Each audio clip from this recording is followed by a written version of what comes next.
Ladies and gentlemen, welcome to another episode of Killer Collab Podcasts. As always, my name is Tony D, Tone Deaf in Florida. And joined to my left, we get to look at each other now, unfortunately. Sweet. Now we can actually see each other talking. Chris Lato from Reaper Films. How you doing? Good morning. Good morning. How you doing today? Doing pretty good.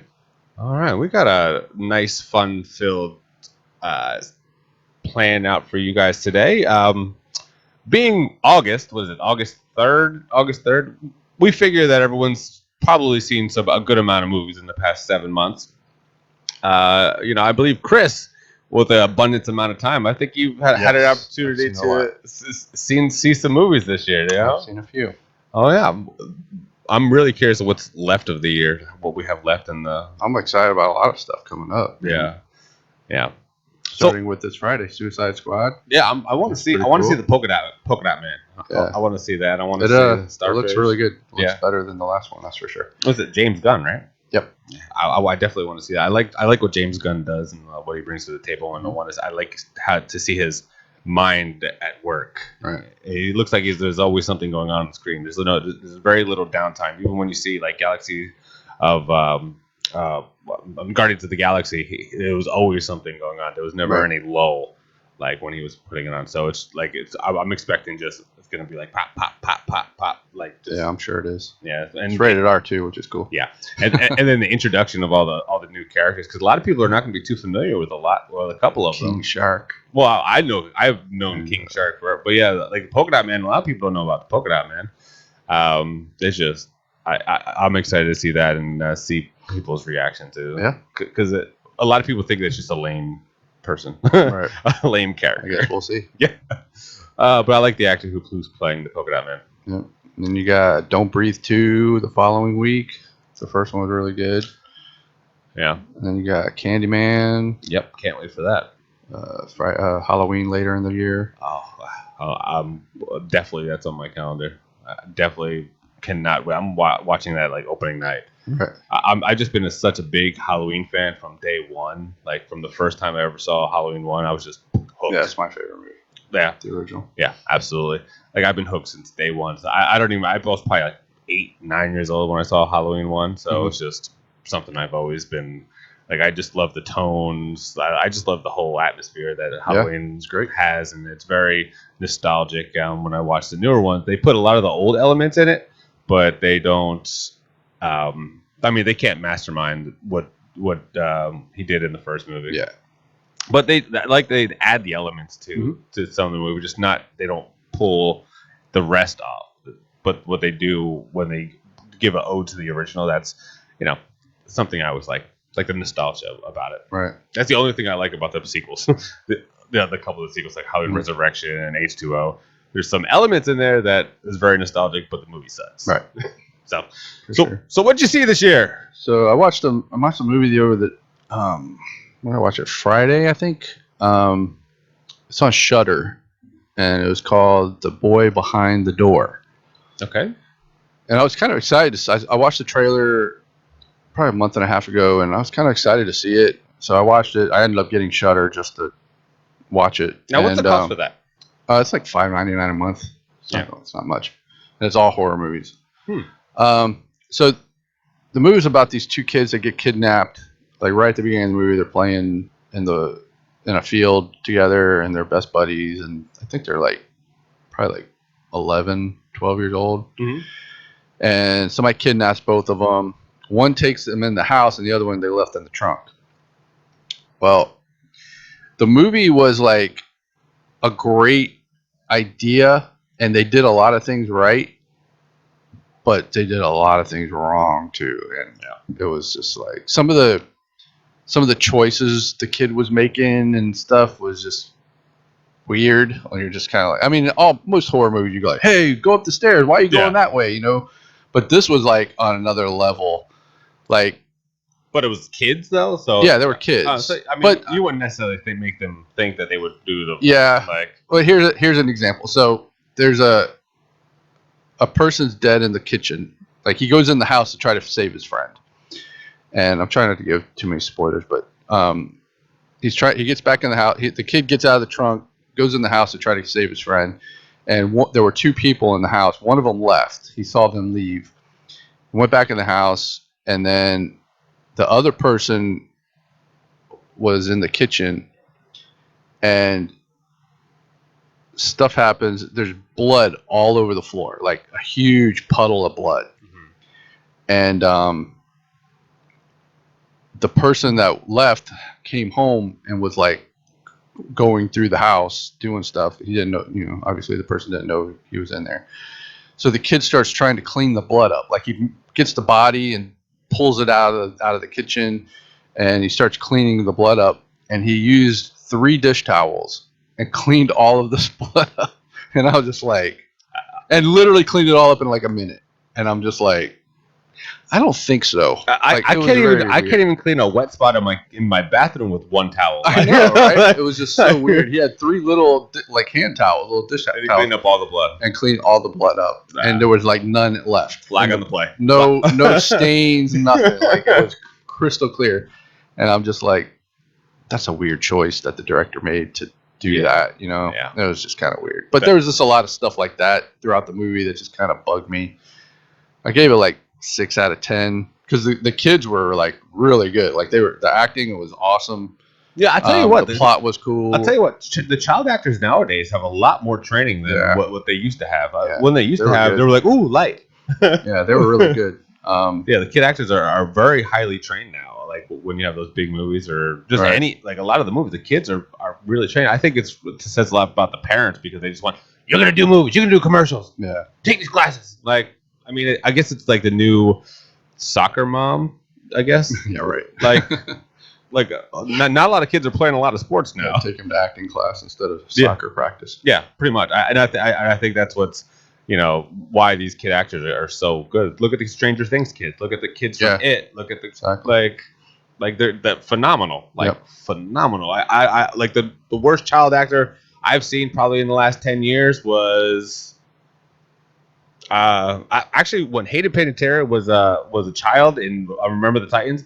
I think it was terrible. Yeah. I think her acting, she was like she was she's not great now. She's obviously doesn't get up many roles. Well, now, yeah. Well, I think she retired, and I think she lives in Nashville. She was on that Nashville show, right? Yeah, I think she lives in Nashville now. Oh, really? Yeah. I think when she was a kid, I think that was like the worst child actor I've seen in the last 10, 15 years. I'll have to revisit that. Yeah. Just watch her react. Yeah, just watch her reactions. It's like, what? Like, I just don't, like, I mean, right. Like I said, she's a child, and I don't expect too much of them. But like I said, from comparison to the new child actors, it's night and day. Right. Night and day. There's more range now. Then it was just like anger. Yeah. But The Boy Behind the Door had a lot of potential, but just didn't do it. It sputtered. Yeah, just the weird stuff in it kind of took you out of it. Bad climax. But oh well, what are you gonna do? Yeah. But could be worse things. I don't know. So this year we've I'm sure we've both seen some good movies, and if you have a list, I have a list. Yeah. If you want to go through it. Most recently, I like the Fear Streets that came out. Yeah, the Fear Streets are cool. I think it brought back a lot of like the classic horror tropes. Like like it was very nostalgic for me when it was 1978 with Jason, the Sackhead. Right. And then I know you like the first one with the whole Scream entrance. They did an ode to that. Now, I don't know. I mean, there's a twist in the 1666 where you figure out what's really going on. Right.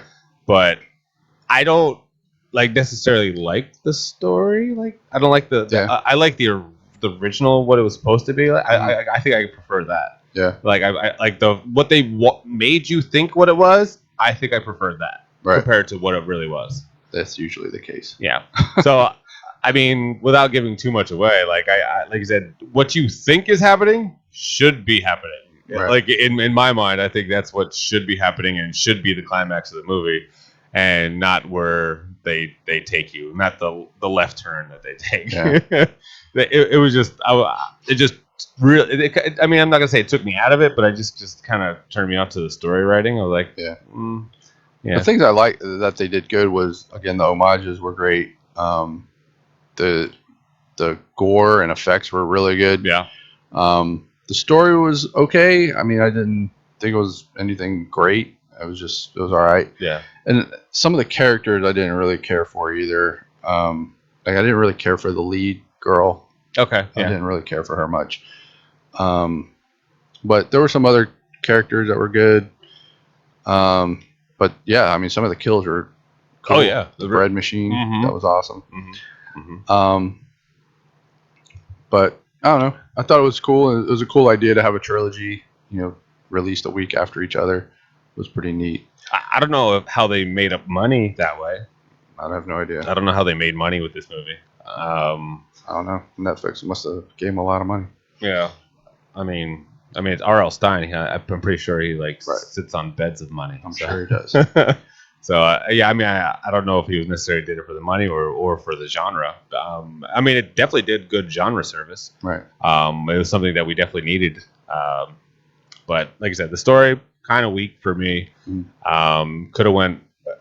could have done something more realistic. Yeah. It could have done that and made that movie successful. It could have been like a cult. Well, that's where American Horror Story 1984 went wrong. It was a slasher series, and then it went all like supernatural, and lost me after that. But the Fear Street had the elements that I liked. I like slashers. I like witch stuff, like Salem witch trials and stuff like that. I like that. See, I don't like period movies. I don't really like period movies either. But when it has to do with witches, I for some reason I'm drawn to it. I like it. But it had all that in there. I just think it's like whenever you watch a period movie of that, like witches are automatically involved, like because it's the witch hunts. Like it's like for some reason like or you get a movie like The Village where it's just I just think it's too expecting of what it's going to be in period movies. But 1666, of course, they're telling the backstory and doing all that. I mean, I know why they did it. And it was only half the episode. Yeah. I mean, half the movie. Yeah. Then it went to 1994 Part 2. Right. Which that's really when the twist happens. Yeah. Spoiler alert. Spiral.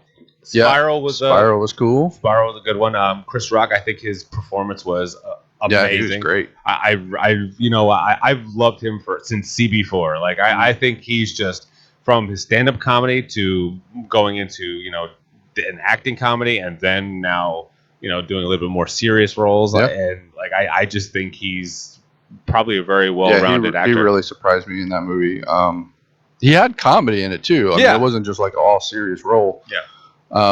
But again, Spiral was fun. Like it didn't take itself too seriously. It's not something we hadn't seen before. Yeah. We've seen it a million times. Yeah. Yeah. But it was just fun. Like the pacing was good. The special effects were good. Yeah. Had some really inventive things in it. I love the creativity. And Chris Rock was really good. Yeah. The twists, I mean, yeah. I mean, I liked it. I kind of predicted it, kind of. Yeah, it was kind of obvious. I think, but. Yeah. But, I mean, overall, that movie just really, like, I think it wasn't necessarily in the Saw reality. Mm-hmm. I think it gave it good service, honestly. Yeah. I think it just, I agree. So I watched a movie last week. We were doing a signing for Naked Cannibal Campers comics at a local toy store. And I was sitting with a wrestler and an old wrestler from WWF. Before it became WWE? His name's Dennis Knight. He was a WWE, WWF wrestler. I don't know. Yeah. He was our age, 50. He was my age, 51, I think. Anyway, he recommended this movie called Harpoon. Okay. And so I watched it the other day, and it was probably one of the best movies I've seen this year.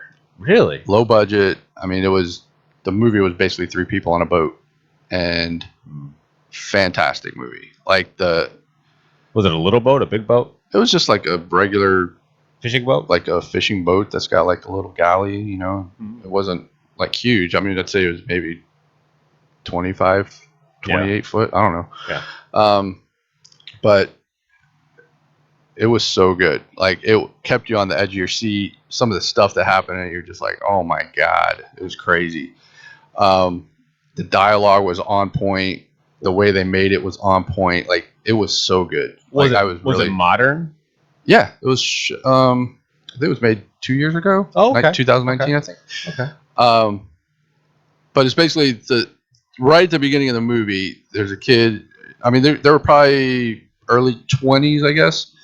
And the one guy, he's at his house at the beginning, and he's like, they allude that his parents just passed away, and he's kind of like packing their stuff up because he's got to leave the house because they're, I guess, getting foreclosed on. They left them no money or anything. Oh. And his buddy calls him and says, can I come by? And he's like, yeah, sure. So he comes over, and his friend starts beating the crap out of him, and like really beating the shit out of him. And then this girl comes in and takes him off, and like breaks it up. And the guy thinks that the guy that was beating the guy up, his girlfriend's the one that broke him up. Yeah. And he thinks that he saw a text message or something, and he thought they were having sex together, having an affair. And from then on, they clear everything up that they're not and whatever. And he's like, oh, I apologize. Let me take you out on the boat. He's like this rich kid. Takes him out on the boat, and then like it just gets crazy, man. Like, you got to see it. You got to watch it. It does sound interesting. And it's just like 3 people on a boat. Like, how can you make that interesting? But they did. And all this weird stuff happens. I'm guessing like a storm happens. No storm. Really? Nope. Okay. It's just them 3, and you just got to watch it. I'm not going to tell you any more about it. But definitely one of the best movies I've seen this year. And then I know we talked about it a couple weeks ago, Till Death with Megan Fox. Yes. That's another. Yeah, I have not had. You haven't seen it? See that. That's another movie that probably one of the better ones I've seen this year. There's another movie called Blow the Man Down. Have you seen that? It's on Amazon Prime, I believe. That's where I watched it. No, I haven't. I watched it probably like in February, I guess. And that's like small fishing town in like Cape Cod, and about these 2 sisters, and like something happens, and it gets all crazy. Does she try to blow the man? No, she doesn't try to blow the man. Why not? She probably should have, but she didn't. Yeah. But yeah, that was a fun movie. Real low budget. You know what movie I thought I didn't think I was going to like, but ended up doing? Boss Level. I actually like Boss Level. Yeah, Boss Level. I don't know what that is. It's a movie where it's like a Groundhog Day type situation where he keeps waking up same day, and he just goes through the entire day trying to figure out why he's repeating this day. Mm-hmm. It's the actor who played Crossbones in. Oh yeah. It's that guy. He pretty much, like I said, wakes up every day in the same situation. Like, people are trying to kill him. He doesn't know why. He's trying to figure out why. He's trying to figure out why his day keeps repeating. Mm-hmm. And I liked it for the fact that it just, just creative ways that it's called Boss Level. Yeah, Boss Level. Have something to do with video games? I originally thought, and if it did have something to do with video games, I probably would have loved it. Yeah. But the only reason I didn't love it is because it wasn't about a video game. Weird. But the idea is that he keeps dying, and you know how hard it is in video games to beat the boss level. Mm-hmm. Like, and he keeps repeating and starting from damn it, I got to start from the beginning again. And that's pretty much what his day is. Like, he'll get killed in the beginning of the day or the very end of the day, but he dies every single day. So I think he dies like 200 times and all different, and he feels that pain. Right. He's like, hurry up and die already. Like, he's stabbed and bleeding out. He's like, fuck, just let me die. Right. But it's funny. It's creative with the kills, and the idea behind it is I like the Groundhog Day type situation. Yeah. But the reason for the Groundhog Day, I don't like. But like I said, if it was a video game, hands down would have loved it. Right. But it's just very creative, a lot of action. It's just I think hands down is pretty. It's really good for especially an action movie, comedy, and a little love story in there, but it's not a big part of the story at all. Right. So it's just mostly him like figuring out what the hell's going on, and the way he's doing it is really good. All right. Cool. I'll check that out. Yeah. Saw Saint Maud. It's an A24 movie. Okay. I saw the trailer before the pandemic, and I was so excited to see it, and then I had to wait like forever to see it, and then they finally released it on, I think, AMC. It got released on.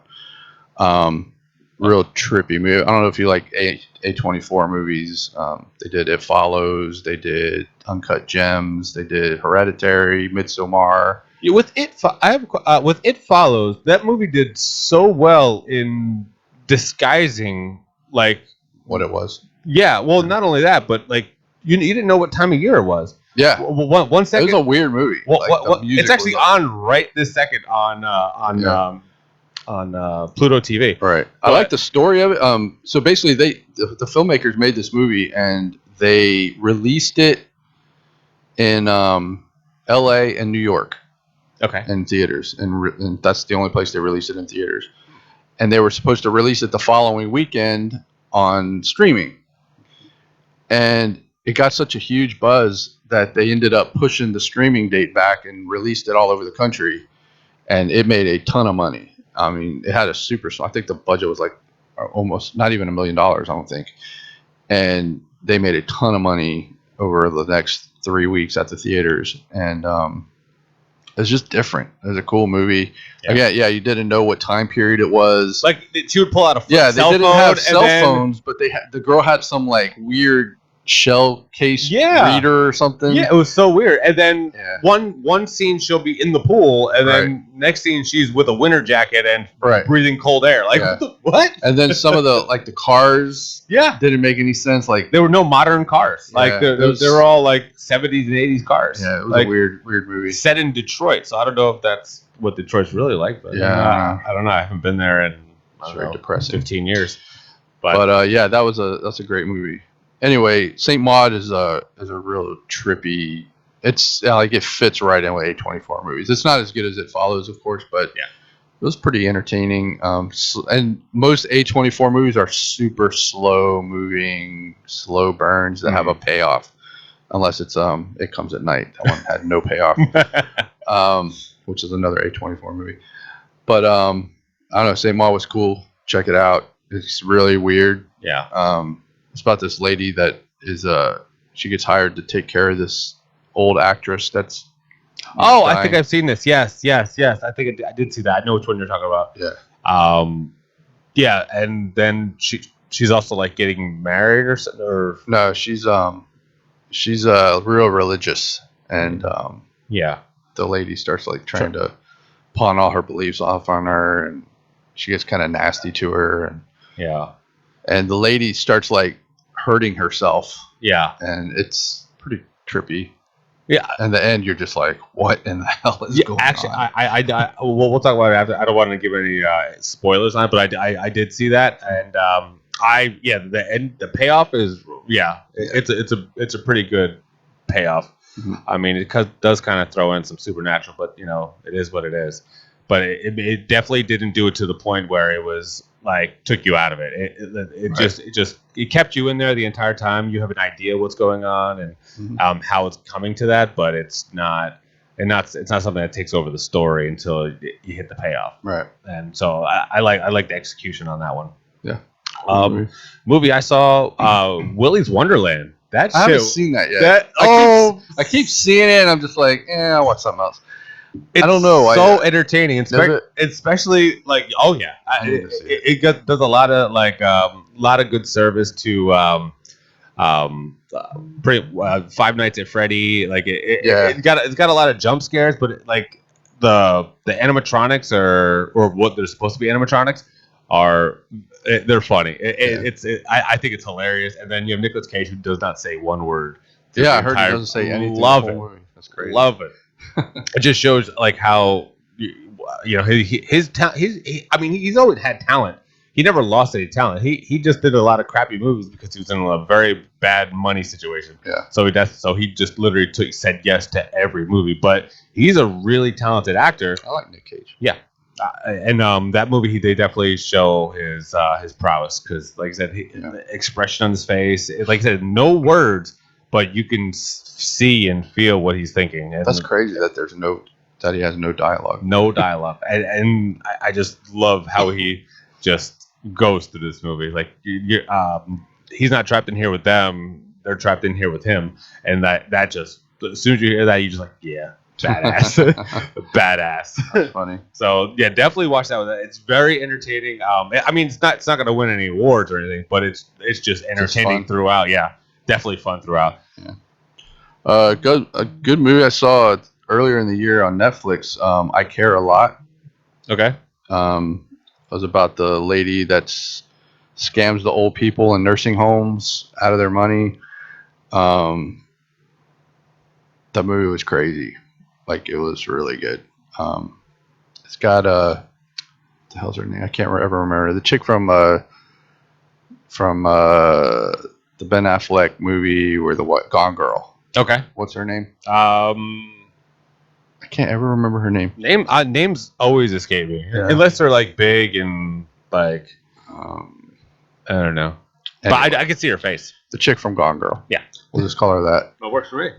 But yeah, that's a Netflix. I believe it's a Netflix original. But that was a really good movie. It got a lot of buzz when it came out. A lot of people were talking about it. Just messed up. Just a messed up movie. See what else. Hitman's Wife's Bodyguard was awesome. I still haven't seen it. That's on my list too. Just pure 100% fun. Salma Hayek was great. I love her so much, and Ryan Reynolds, and I just, I've always had a thing for her, man. I was gonna say I always had a thing for Ryan Reynolds. Oh yeah, yeah. Cool. If I was ever gay, he'd be the one. Yeah, he would be the Ryan one. Reynolds. Hey, I just his personality and just like he just takes over a movie. Like no matter what movie you put him in. Yeah, true. He just takes it over. Like no matter what. I'm interested to see the new one. Something Guy. Oh, Free Guy. Free Guy. Yes, I'm waiting for that. That's coming out. Doesn't it come out? Coming out soon. Like this week or something like that. Another movie that I don't know if you watched it yet. The new Justice League. Did you watch it? I haven't seen it yet. Well, if you have the 4 hours to watch this movie. I'd rather watch a series like for 7 hours than watch a movie for 4 hours. I don't know. It's weird. Well, you can watch it in pieces, like watch it an hour at a time. I need to watch it. I mean, it's broken up in chapters. You could just like... Yeah. It's on HBO Max, and I don't have HBO Max anymore. Yeah, well, it's also on the Fire Stick. Yeah, but that's in my bedroom, so that means I gotta sit in bed all day and watch it. Oh, wow. That's such a stretch. I watch a lot of stuff on my computer in my office, so it's like... Yeah. I mean, you can get it on there. You can get it on there. But I just love how he fixed the story. I just... loved his vision, what his original intention was for the story, and I think it definitely worked. I'd rather see a Snyderverse than the DC universe. Of course, but it's darker, but I think it should be that way because of course it should be. Because I think for the longest time DC had the whole lights, like fun Superman and other stuff. Well, the first Batman with Tim Burton, the first two were dark, and then they went like originally it was a TV show, so it made it very campy. Yeah, that was very campy though. So, but then the '80s one, like, okay, we're gonna fucking get like put some real shit in there. But the Miller Batman was like dark, Yeah, and I think that's where they kind of went with it with Nolan and most of the Justice League, most of the DC movies are pretty dark, like. They got cursing and all kinds of stuff. I mean, there's an animated show on, I think it's on. Well, it was on the WB channel. I don't know where it's at now, but it was a Harley Quinn show, and it was pretty raunchy. Like I was watching, and I was like, "Whoa!" How long ago was that? It just came out not too long ago. A few months ago. It's on WB or CW. I don't know if it's not on CW. It's an animated series on WB channel. Like they have an app, WB app. Okay. I don't know if I know they have DC. I don't know where it's at now. Yeah. Because I don't know if the WB. Actually, they had a DC app, and I think it's now the WB app. I think. Well, yeah, I don't think they sold enough subscriptions on the DC app. So I think it's just the WB app or something. I don't know, but it's pretty raunchy. Like, yeah, a lot of cursing and like sexual innuendos. Well, is it like the whole Batman, the laughing with the Joker? That was, I think the Batman Who Laughs, or no, the Killing Joke. Killing Joke. No, this is way worse than that. Way worse. Yeah, but the Killing Joke was so good. It was good. Really good. Yeah. But okay. But this is a series. It's an animated series, like 30-minute episodes. I can't watch a show for 30 minutes. It just annoys the shit out of me now. It's like, fuck, another commercial, and then over at 24 minutes. Like, what? Yeah. Nothing happened.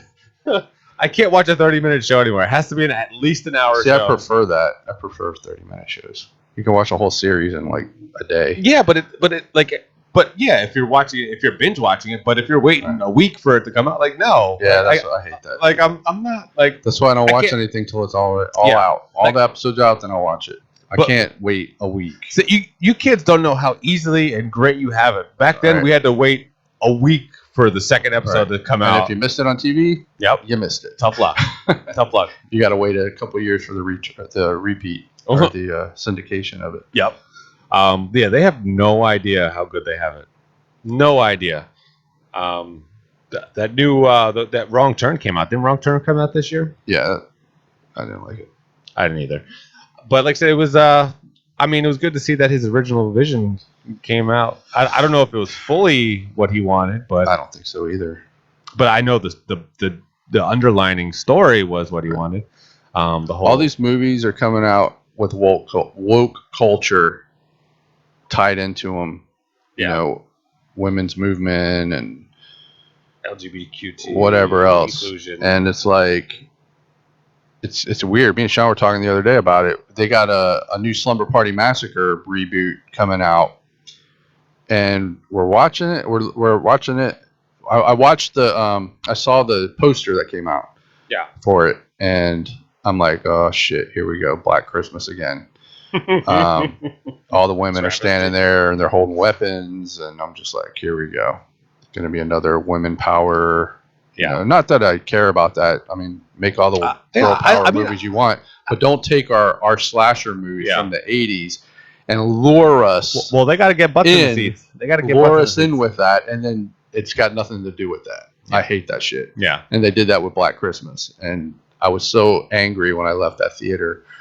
You know, leave our shit alone. Yeah, well, I mean, I just think they need to get butts in the seats, and they needed a title that would do it, and you know they succeeded in that sense. Yeah. They got people to come and see the reboot, and everybody was like, "Holy shit, this is horrible!" And it got bashed. So, but you know what? They're laughing their way out ass to the bank. I guess. I wonder how much that movie made. More than it should have. Yeah, for sure. Conjuring 3. Conjuring 3, man. I don't know. It was pretty disappointing. I thought you liked witchy stuff. I do, but it was disappointing. Like, it was so confusing half the time, and I don't know. I didn't like the story. I just think it took you out of the Conjuring. Yeah, like it took you out of the Conjuring. You know, like the whole rhythm of the movie. Like I'm so used to like ghosts and demons and demonic entities and just that sense, but a witch, like I just didn't. Like witch movies are hit and miss, and more often than not they're miss for me in my mind. Like I like WandaVision and Scarlet Witch, perfect. Yeah. Like but like other witches, like I mean they're too OP in certain movies. They're just OP. Like it's ridiculous to a point where it just doesn't do anything for me. I'm like, okay, she's just gonna do a spell and you're going to disintegrate. Like, okay, great. Like I just think that is the way they tell witch stories is not enough to keep me in the seats. Like it's just like I expect what's gonna happen. Did you see The Witch? No. That's an A24 movie too. Slow moving, like payoff. That was a cool movie. I watched a movie called False Positive on Hulu. That's a Hulu original. It had a Rosemary's Baby vibe to it, Okay. and it was pretty cool. And the end was bizarre, like bizarro ending. But it was a cool movie, and something that just kind of kept you guessing the whole movie. See, I like movies like that. It gives you it gives you the hope that actually storytellers are still alive and well Right. in Hollywood. Yeah. And it gives you that hope for a future, but like you have to sift through all the bullshit and things that were done 1,000 times over, and then you'll stumble across one who actually had a good storyteller Mhm. with a new vision. And I like finding movies like that. You don't find it too often, but when we do find it, we have to definitely point it out and give it praise, because the storytelling of current is either a reboot or just telling an old story, just putting a Right. little twist in it. Like it's Or superheroes. yes. See, I like superheroes. I like too, but seems to be the only thing making money these days. Well, because people have that hope. Like we've had such a shitty last year that people are just trying to find like something to grasp onto. They don't Right. want to be depressed. They don't want to be sad. They don't want to be like they had enough of that. Like they just want to they just want to kick some ass and Right. trying to do the right thing. And speaking of superheroes, Black Widow, man, I loved it. I thought it was a really good fun movie. But I don't think that it was like if it wasn't Black Widow, it would have been a good movie too. Like if it wasn't Black Widow, like the moniker, the name, if it wasn't in that universe, threw anybody in there and it would have been good. Yeah, like I think that I think the supporting cast kind of carried that movie. Yeah. But and what's with the Scarlett Johansson suing mid Disney? There's a couple people. Emma Stone's suing them too for Cruella. Because they released it. I guess they probably had back end points. And, they released it on Disney Plus and kind of screwed their money. I mean, here's the thing: if you have the platform in two different places, you're going to lose money on one of them. Yes. Yeah. So obviously, if Black Widow wasn't on Disney Plus, how many more people would have gone to the theater to see it? But can you blame them? It's like backloaded contracts. Like it's if the majority of your money is going to come on the backload, like what else are you going to do? But I don't. But I'm sure when they made Black Widow, they didn't say, "Oh, by the way, we're going to release this at the theater and Disney Plus." Yeah. COVID kind of did that, and I think that's what the judge is going to say. A breach of contract, though, really. Well, absolutely, but I think the judge, they should have went back to the drawing board and made a different deal. Before they released it. Right. Before they released it, they should have approached her and said, "Look, this is what our plan is. Yeah. We can give you X amount of dollars more or whatever." Yeah. But they just did it. Well, they could have just said, "We don't think it's going to make what we want you to make." Right. So if they came in it like that, it's like, okay, well, let's. Yeah. And based on Marvel numbers, it flopped at the theater. Yeah. Because of the other platform that they released it on. Yes. So I see her point, and I see Emma Stone's point, and we'll see what happens. Yeah, I don't. Good luck going against the devil. Yeah, the mouse, the house of mouse. But I think that with that said, I think that yes, they have a good case, but at the same time, the whole world changed. Right. Like I think that's the special consideration that the unforeseen and that circumstances. Is a special consideration, but they should have went and approached her about what they were going to do. Absolutely, but I don't know how. It really depends on what the contract says. Maybe she didn't have that type of know-withal in her contract where they were in those rooms. Because I think if they would have just said hey, Scarlett, we don't believe that we're going to make that much money. Right. I think that we'll give you this, but if the movie does make money, you can get X amount of points on top of that. Like I think that would have been the best case scenario to avoid all of this. I mean, they didn't even. But yeah, remember that movie was supposed to come out May of 2020. Yeah. So and it got pushed. Yeah.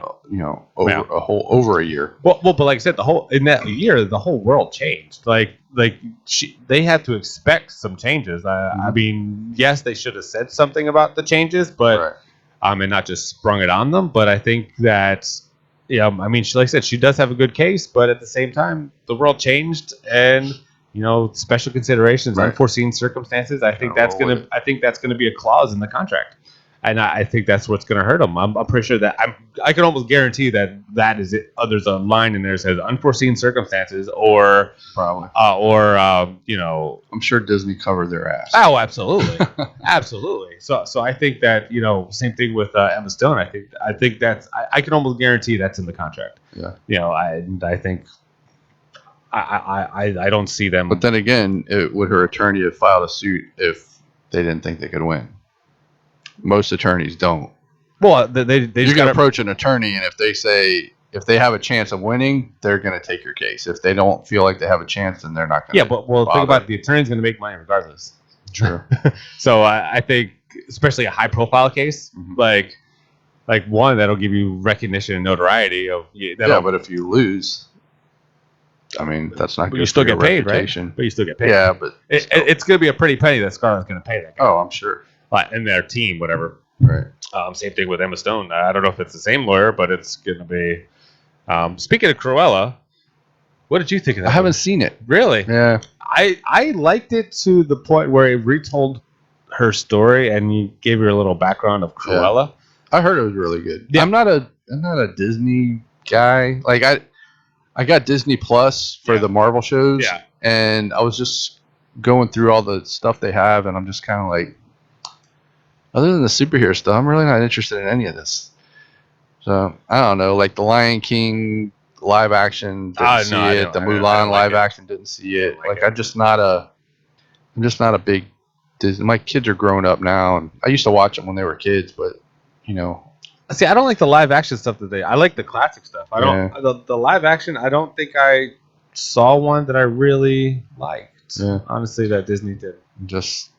I mean, it's anything for me. I mean, it's reimagined like in the Lion King. I like the animation that they used and how they did it. The animation is amazing, but it's just not mine. I try to find like the good things in movies, like the animation. I know a lot of people worked on that. It looks fantastic. Sure, but I mean, did we need it? No, probably not. Yeah. Did you watch Space Jam? No, I'm not gonna watch. Oh Space Jam. God, it was fucking terrible. I heard it was awful. Terrible. I'm not even gonna bother. Terrible. I could do a whole show on just just talking shit on this. Yeah. The only thing that was good about the movie, Cheetle was in it. That was it. That's it. Yep, that was it. Nothing else. Not a damn thing was good in that movie. Yeah, I heard it was not good. Like I can't even think of a saving factor in that entire movie. Here's the thing. They're trying to make LeBron James Michael Jordan, and he's not Michael Jordan. Like Michael Jordan back in the day was amazing basketball player, winning championships. He was in all the ads, Nike everywhere. ads. Like they used to have great ads, with the Mars Blackman, with Spike Lee. Those were fun. And he was like just a likable person. Like people loved him. Gatorade commercials. I want to be like Mike. Everything was like Michael Jordan back then. And they're trying to do that with LeBron James, but people don't like LeBron James. LeBron James is the guy that cramps up and leaves the championship game and quits on his team. He cries about everything. Yep. He tries to put himself on a pedestal. He's on super teams. Yeah. He puts himself on super teams to win. Michael Jordan didn't do that. Michael Jordan had horrible teams. I always thought Scottie Pippen was overrated. I know I get a lot of heat for that. I don't think Pippen was that great of a player. Great defense. Yeah. Great defense. And you had Pippen and Jordan doing defense. They right. And then they brought Rodman in. But before Rodman and all that, they were not good. No. They had a bunch of B players, and Jordan just carried the team and he's kind of like Tom Brady, man. Brady makes you believe in yourself, and he's just a winner. Like Tim Tebow's too. He's a winner. Is he the greatest player in the world? No. Is Tom Brady the greatest quarterback in the world? No. Does he have all the skills and tools to run around and strong, cannon arm? No, he doesn't. But he wins. He knows how to win. He knows how to make a team believe in themselves. It's just that winning culture, winning mindset. Exactly. So it's all a mindset. And he knows how to get it. Yeah. Practice like you play, and that's what he he shows that leadership. Right. That's why I respect Tom Brady. I don't necessarily like him. Right. I think that but I do appreciate and respect his work ethic, Right. and I love what he brings to the game. Yep. With that positivity and that same thing, same reason why I love Tim Tebow when he was a quarterback in Denver. I actually really liked him. Was he a great quarterback? Hell no. I mean, look at him at the University of Florida. He just won games. Like he Yeah. did it. He wasn't flashy. He didn't do anything spectacular. He just won. He's a winner. And his team wanted to And win his team for won. him. Exactly. Like, and I, you know, I felt that, you know, even when he came into the NFL, like I loved him because Right. he was just that good of a, you know, not only guy, but he just brought that aura Yeah. to a locker room where, you know, people just wanted to fucking play and they had fun. Right. Like, I think that's why the Broncos did so good that year. Like I said, he wasn't good. Sure. They had Demaryius Thomas. That's it. Right. That, like, they weren't a great team, but when they won in the playoffs, I remember specifically in the playoffs where a long deep pass right down the sideline to Demaryius Thomas, touchdown, and it was just, and people just was jumping into Tim Tebow's arms, and like Right. they just like felt that, you know, his essence just freaking just came out of everybody, and Right. they just loved it. And so I'm a huge fan of Tebow. I'm happy he got another shot in the NFL. I know. I'm And- interested to see what he does at tight end. Yeah. I saw some highlights with T. Law throwing him some passes in the end zone. I like what I see in Jacksonville, and I think that, you know, I hope he's successful. I hope he can, you know, make the 53-man roster. Sure. But I don't know who their other tight ends are. Right. But here's the thing. Back to the point. There will never be another Michael Jordan. Nope. Like, that guy just like seized everything and became an icon. And they're trying to put people in that position, Kobe Bryant and LeBron James, and it's just not going to work because Michael Jordan was just a different type of animal. Like, he's like Tiger Woods. There'll never be another Tiger Woods. Nope. The guy was just a likable person, great player, you know, and he was just somebody you wanted to root for. And I hated the Bulls. I was never a Bulls I was a Knicks fan. I'm a Knicks fan, so like playing I was against never a Bulls fan. Yeah. But I like Michael Jordan. You know, I hated the Bulls. I like Michael Jordan just because of what he was. The guy was a freaking winner. Yeah. And if you had to put the team on someone's back, I would put it on Michael Jordan's back any day of the week. And they're just trying to do this, and it's not working. And the fact that they remade Space Jam with him was just a complete mistake. Yeah. And it just goes to like forcing it. You know what I mean? They're forcing it, and it's just nobody likes LeBron James. Yeah, he's a good for his community. Like he built a school. I'm sure he's a great guy, but he's just he's not the icon that Michael Jordan was, and he never will be. And I don't think anybody will ever will be again. Yeah. Plus, I think also the game's a lot different now. Oh, the game's terrible. Yeah. I used to be a huge NBA fan. I was a Laker fan back in the day with Magic and Kareem. And, you know, the Pistons and fighting and the Celtics rivalry. Like, that was when I loved basketball. And then it turned into, I call it thugs on a court. Like, they all look like thugs. They can't shoot. They can't dribble. They can't pass. It's just a bad game now. They don't play good. And I don't know. Back in the day, it was way better. And these fouls, and now they don't call travels. Like, yeah, you guys taking like 5 steps. And I try watching it, and I can't.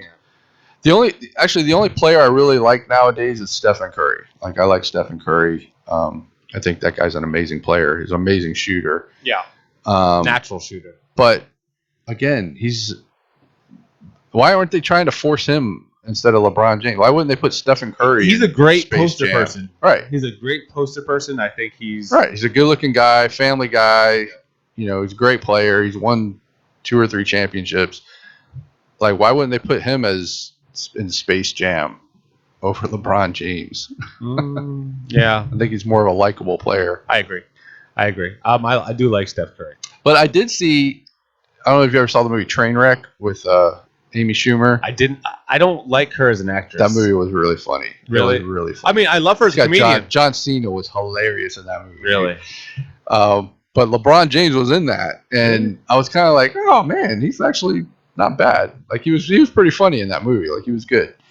So after that, I kind of because I hated LeBron James. Yeah. And then I watched that movie and I was like, oh, okay, he seems okay. But now I'm like back to hating him. Like I don't The buy it. acting also was horrible.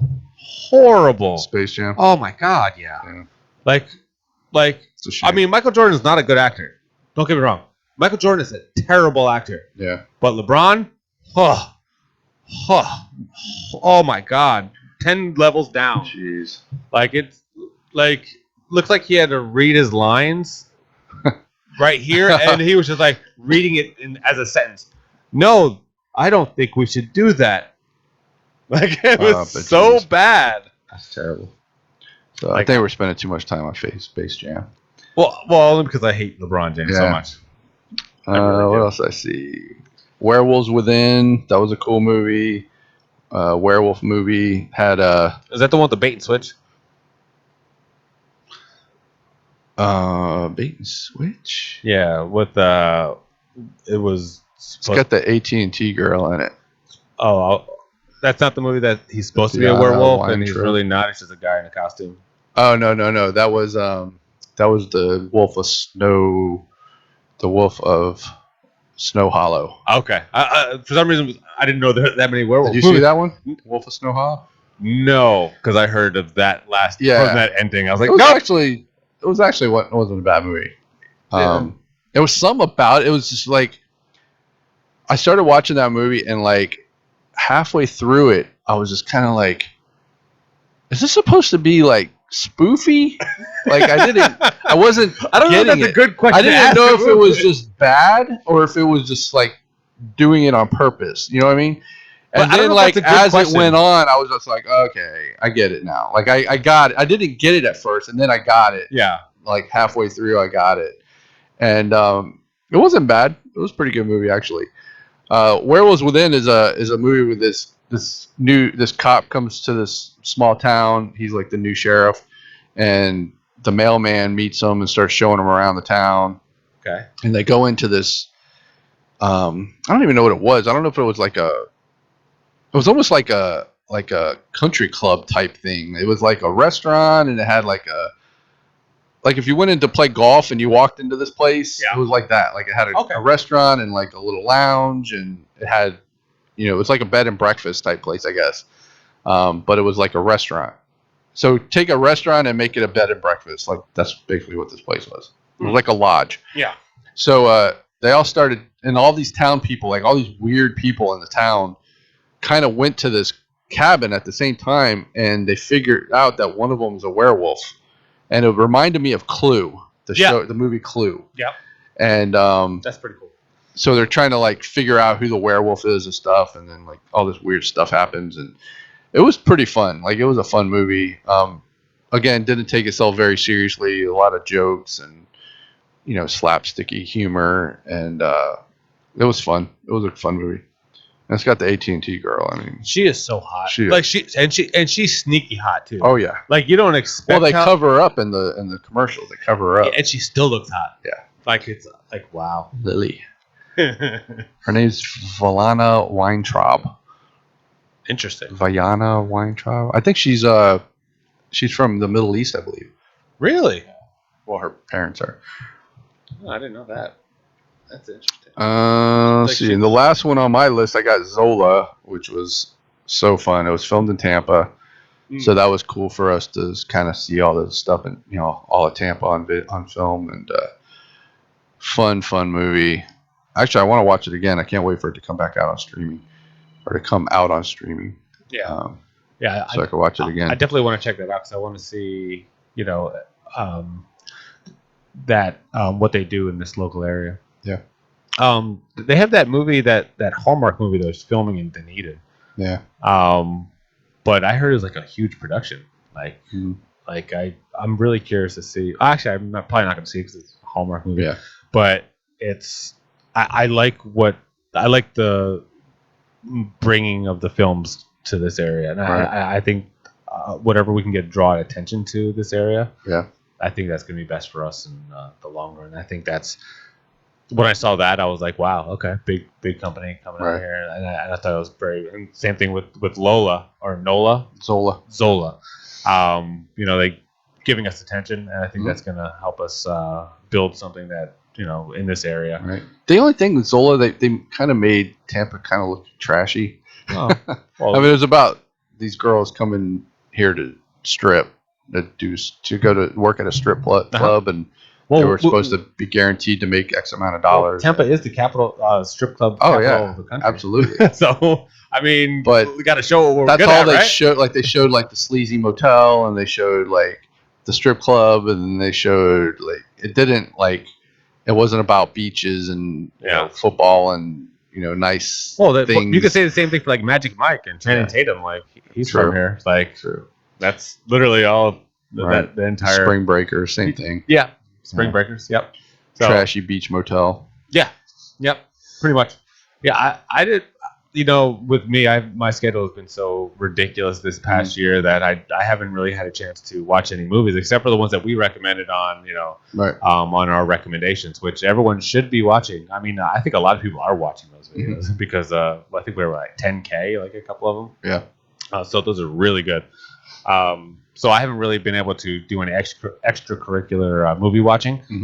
Whenever I get downtime, I'll like at 3:00 in the morning, I'll see something on there, and I just like, oh, let's try this. Right. That's like when I get off work, but I haven't really watched too much. I would say of everything, watch Harpoon and watch Till Death. Yeah, those were like my two favorite movies of the year. I'm with Till Death, Megan Fox, and they're simple. Like both movies were just super simple.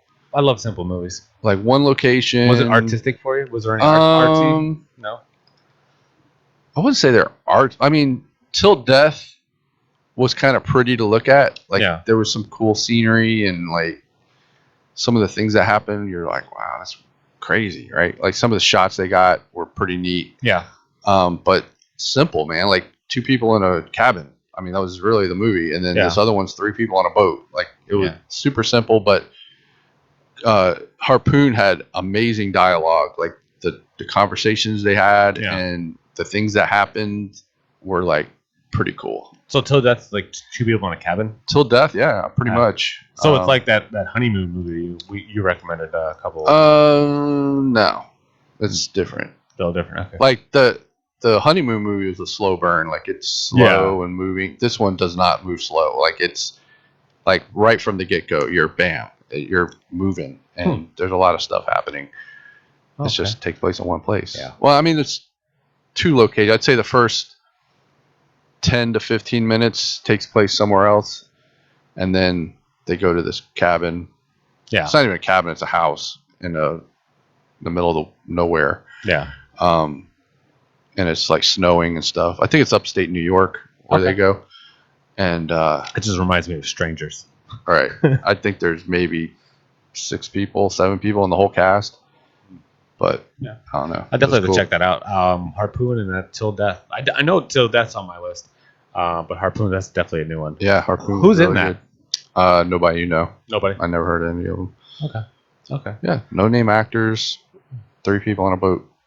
It's just a great script, and the acting was really good, and just 100% on point execution. Yeah. So, that's cool. I love those. I like very talented people that put their art. Like I said, I love art stuff. So, and acting is definitely an art. I can't do it like anyone else. So I just, I definitely appreciate the very talented out there. That guy did recommend another movie called Come True. It's a IFC movie. I haven't seen it yet, but it looks kind of like up your alley, like real. What's it called? Artsy and weird. Come True. Come True. Yeah. Okay. I'll definitely have to look at that one too. My list is growing by the minute. There you go.